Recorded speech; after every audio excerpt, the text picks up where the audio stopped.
Hi guys, in my other video I said I'd show you how to process the leaven.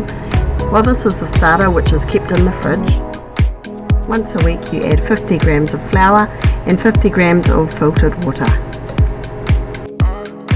And when you want to bake, take 40 grams of starter from the fridge.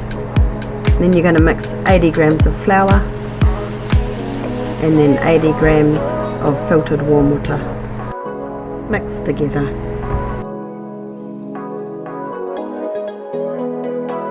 Now I know what you're thinking, but where did you get that starter from in the first place?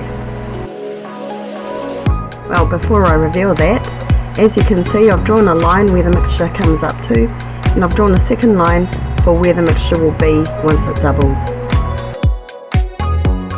Chuckle it on that, and then put it in the warm spot on your bench, or somewhere around, maybe your windowsill. Start at the rise around 7 AM and then finished around 2:30. So that was around 7.5 hours, but you might want to check it at 5 or 6 hours just in case it's already doubled in size. And here's our glorious leaven ready for our bread. You can have a go at making your own starter, but it is quite a process, so you might just want to look up online who's selling it, or even grab a YouTube tutorial and have a look. So now that the leaven is ready, click the top left thumbnail to learn how to make sourdough bread.